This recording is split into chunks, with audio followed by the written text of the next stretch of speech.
नमस्कार, मेरा नाम नीरज सिंह है और आप सभी देख रहे हैं ब्रांड बिहार। मैं अभी प्रयागराज में मौजूद हूँ और प्रयागराज में महाकुंभ मेला लगी हुई थी और महाकुंभ मेला में लगभग 50 से 60 करोड़ लोगों ने स्नान किया।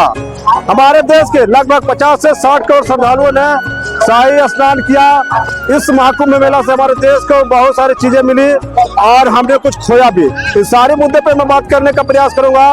तो सबसे पहले मैं आपको जो त्रिवेणी घाट है, संगम त्रिवेणी घाट में वहां पे ले चलने का प्रयास करता हूं और दिखाने का प्रयास करता हूं कि लोग किस तरह से इस महाकुंभ मेला में स्नान कर रहे हैं। तो सबसे पहले चलते हैं संगम त्रिवेणी घाट। अभी मैं प्रयागराज के त्रिवेणी संगम घाट पे मौजूद हूँ और करोड़ों की संख्या में श्रद्धालु यहाँ पे कुंभ मेला में डुबकी लगाने आए थे। और हमारा ये जो कुंभ मेला था प्रयागराज में लगी थी, इसका शुरुआत 14 जनवरी को पहला शाही स्नान हुआ था और 26 फरवरी को अंतिम शाही स्नान है महाशिवरात्रि के दिन। इस कुंभ मेला से मुझे हमारे देश को बहुत सारी चीजें मिली, तो बहुत सारी चीज हमने खोए भी। कुछ ऐसी चीजें मिली, कुछ ऐसी मिली जो वो दुनिया नहीं जानती थी, देश नहीं जानता था, वैसे चीज मुझे प्राप्त हुआ, हम लोगों को प्राप्त हुआ। और बहुत सारी बातें ऐसी हुई, कुछ घटनाएं ऐसी हुई जो हमारे देश के परिवारों को झकझोर के रख दिया। तो अब सबसे पहले मैं बात करने का प्रयास कर दिखाइए, थोड़ा सा इधर आइए। इस महाकुंभ मेला से क्या मिला? सबसे पहले मिले IIT बाबा, जिन्होंने एरोस्पेस इंजीनियरिंग किया था और अपने घर परिवार को छोड़ करके, अच्छी खासी नौकरी छोड़ करके, उन्होंने जवानी वाले उम्र में ही एक बाबा का रूप धारण किया और काफी प्रसिद्ध हुए। और वो इतने ज्यादा प्रसिद्ध हुए, उनके पास इतनी ज्यादा क्षमता, इतनी ज्यादा ज्ञान थी कि वो पूरे देश में प्रसिद्ध हो गए और वो मीडिया के नजर में आ गए और उनकी एक अलग पहचान बन गई। और एक गरीब परिवार की लड़की थी मोनालिसा, जो रुद्राक्ष की माला बेच करके वो वायरल हुई और आज वो अपने घर परिवार को आगे बढ़ाने में उसका अहम योगदान है। वो बॉलीवुड के हीरोइन बन चुकी है, उसकी एक अलग पहचान बनी है। और एक बाबा थे, कांटे वाले बाबा, जो कांटा पे सोया करते थे, उनको बहुत सारे लोग ट्रोल किए, लेकिन वो जिस तरह से कार्य कर रहे थे, जिस तरह से उनका प्रशंसा हो रही थी, तो वो काफी सराहनीय है। और उसके साथ साथ एक बाबा भी काफी प्रसिद्ध हुए इस कुंभ मेला में, जिनका एक हाथ यानी कि बायां हाथ ऐसे करके वो 9 सालों से खड़े किए हुए थे और उनका नाखून लगभग 6 इंच 1 फीट का हो चुका था।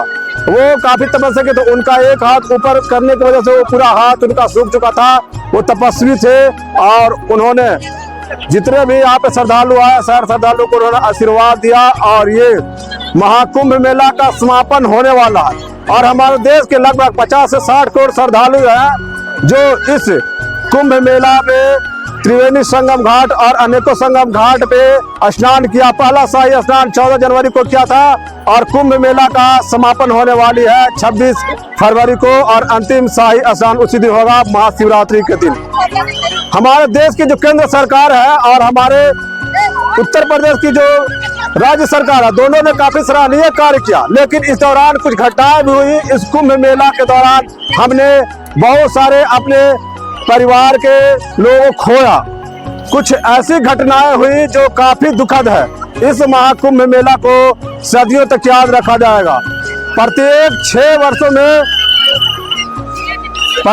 6 वर्ष में अर्ध कुंभ लगता है और 12 सालों में कुंभ का आयोजन होता है। और ये महाकुंभ 144 वर्षों के बाद इस महाकुंभ का आयोजन हुआ था और इसीलिए लोगों में काफी ये थी कि चलो जीवन में एक ही बार मिलेगा महाकुंभ। और इस महाकुंभ में स्नान करने के लिए, शाही स्नान करने के लिए लगभग 50 से 60 करोड़ लोग जुटे और काफी उत्साहित हुए। और हमारे केंद्र सरकार और राज्य सरकार ने काफी सराहनीय कार्य किए। हजारों की संख्या में ट्रेनों को महाकुंभ स्पेशल बना करके हमारे जितने भी लोग आए थे उनको काफी मदद किए। और यहाँ घाट पे भी पूरी सरकार की जो फौज है, जो टीम है, जो हमारे प्रशासन की टीम है, उन्होंने काफी तंदुरुस्ती के साथ कार्य किया ताकि जितने भी श्रद्धालु यहाँ पे पहुंच रहे हैं उनको ज्यादा परेशानियां झेलनी नहीं पड़े। लेकिन लोगों को परेशानियां तो हुई, कुछ ऐसी घटनाएं घटी जिससे लोगों ने अपने परिवारों को खोया भी, वो काफी दुखद है। और हम लोग उन परिवारों के साथ हमेशा खड़े हैं और हमेशा खड़े रहेंगे। दुख की घड़ी उन परिवारों के लिए है, लेकिन इस तरह का महाकुंभ मेला जो 144 वर्षों के बाद लगती है, ये हर किसी के जीवन में सिर्फ एक बार ही मौका मिलता है। श्रद्धालुओं में काफी मतलब कि उत्साहित थे, श्रद्धालु लोग काफी उत्साहित थे और इसीलिए इस महाकुंभ में आने का लगातार प्रयास किए। जितने भी श्रद्धालु इस महाकुंभ में स्नान नहीं कर पाए, संगम में डुबकी नहीं लगा पाए, वो लोग नाराज नहीं होइए। भगवान सबका परीक्षा लेते हैं। जितने लोगों को भगवान ने बुलाया था, माँ सरस्वती, गंगा यमुना सरस्वती का जो संगम है, यहाँ पे जितने लोगों को माता ने बुलाया था उतने लोग यहाँ पहुंचे और इस महाकुंभ के संगम में लोग डुबकी लगाए और लोग काफी खुश है। लोगों को ऐसा लगता है कि अगर हम महाकुंभ में संगम में डुबकी लगाएंगे तो हमारा जो पाप है वो धुल जाएगा, लेकिन ऐसा कुछ नहीं होता है। लोगों का एक मन का ये जो तसल्ली होता है तो वो लोगों को अंदर से खुशी मिलती है। आप लोग इस वीडियो को ज्यादा से ज्यादा शेयर कीजिएगा और आप लोग अपना राय इस कमेंट बॉक्स में दे सकते हैं। कुछ नेताओं ने हमारे केंद्र सरकार और राज्य सरकार को ट्रोल करने के प्रयास किया। महाकुंभ मेला को कुछ बड़े नेताओं ने फालतू कहा, कुछ लोगों ने घटिया कहा, लेकिन हमारे जो श्रद्धालु है, देश के जो श्रद्धालु है, जो हमारे देश की जनसंख्या है लगभग 150 करोड़, उसमें से लगभग आधी जनसंख्या यहाँ इस महाकुंभ मेला के संगम घाट में डुबकी लगाया और काफी खुश हुए। आप लोग इस वीडियो को ज्यादा से ज्यादा शेयर कीजिएगा। बहुत बहुत धन्यवाद। जय हिंद। हर हर महादेव, हर हर गंगे।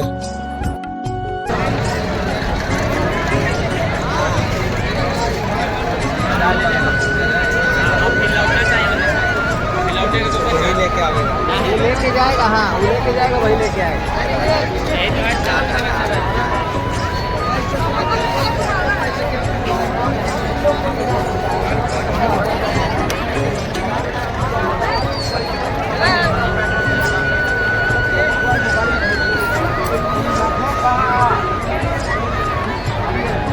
जो गाड़ी जा रहा है